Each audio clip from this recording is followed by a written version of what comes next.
ನಾಡಿನಾದ್ಯಂತ ಇಂದು ಎರಡನೇ ಆಷಾಢ ಶುಕ್ರವಾರದ ಸಂಭ್ರಮ ಕಳೆಕಟ್ಟಿದ್ದು ಮೈಸೂರಿನ ವಿವಿಧ ದೇವಾಲಯಗಳಲ್ಲಿ ವಿಶೇಷ ಪೂಜೆ ನೆರವೇರಿಸಲಾಗಿದ್ದು, ಅಂತೆಯೇ ನಗರದ ಮಹದೇಶ್ವರ ಬಡಾವಣೆಯಲ್ಲಿರುವ ಶ್ರೀ ಚಾಮುಂಡೇಶ್ವರಿ ಅಮ್ಮನವರ ದೇವಾಲಯದಲ್ಲಿ ಮುಂಜಾನೆಯಿಂದಲೇ ವಿಶೇಷ ಅಭಿಷೇಕ, ಪುಷ್ಪಾಲಂಕಾರ, ಮಹಾಮಂಗಳಾರತಿ ನೆರವೇರಿಸಿ ಭಕ್ತರಿಗೆ ದರ್ಶನಕ್ಕೆ ಅವಕಾಶ ಕಲ್ಪಿಸಲಾಗಿತ್ತು.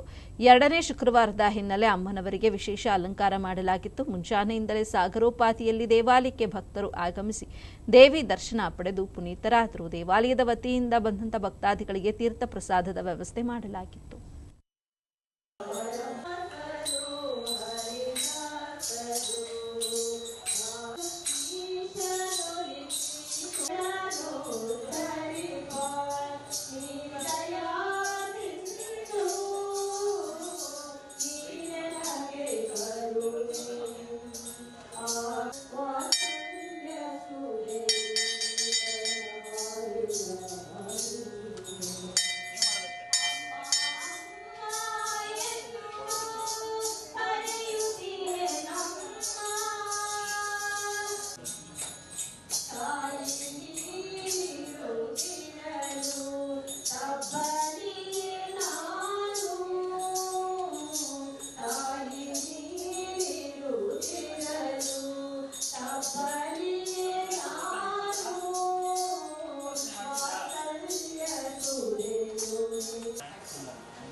ಶ್ರೀ ಗುರುಭ್ಯೋ ನಮಃ.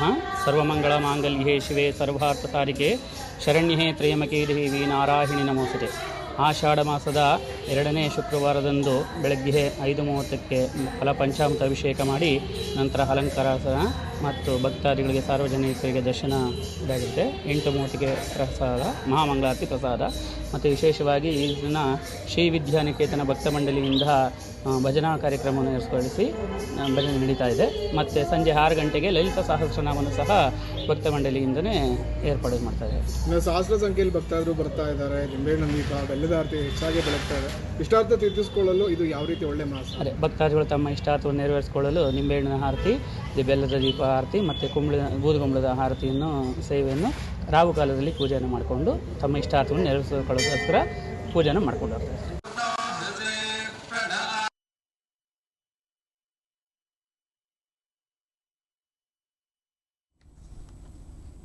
ನಾಡಿನಾದ್ಯಂತ ಇಂದು ಎರಡನೇ ಆಷಾಢ ಶುಕ್ರವಾರದ ಸಂಭ್ರಮ ಕಳೆಕಟ್ಟಿದ್ದು ಮೈಸೂರಿನ ವಿವಿಧ ದೇವಾಲಯಗಳಲ್ಲಿ ವಿಶೇಷ ಪೂಜೆಯನ್ನು ನೆರವೇರಿಸಲಾಗಿದ್ದು, ನಗರದ ಒಂಟಿಕೊಪ್ಪಲಿನಲ್ಲಿರುವ ಶ್ರೀ ಮಾರಮ್ಮನವರ ದೇವಾಲಯದಲ್ಲಿ ಮುಂಜಾನೆಯಿಂದಲೇ ವಿಶೇಷ ಅಭಿಷೇಕ, ಪುಷ್ಪಾಲಂಕಾರ, ಮಹಾಮಂಗಳಾರತಿ ನೆರವೇರಿಸಿ ಭಕ್ತರಿಗೆ ದರ್ಶನಕ್ಕೆ ಅವಕಾಶ ಕಲ್ಪಿಸಲಾಗಿತ್ತು. ಎರಡನೇ ಶುಕ್ರವಾರ ಹಿನ್ನೆಲೆ ಅಮ್ಮನವರಿಗೆ ವಿಶೇಷ ಪುಷ್ಪಾಲಂಕಾರ ಮಾಡಲಾಗಿತ್ತು.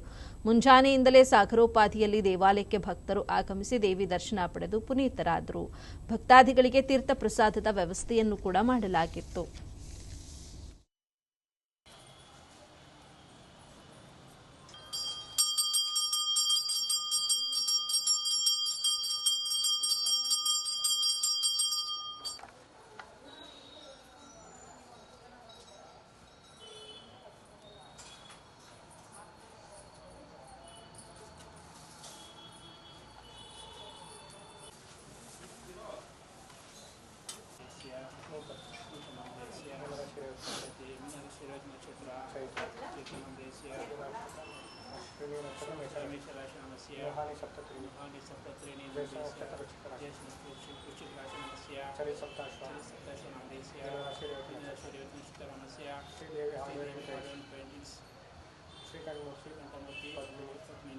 ಶ್ರೀ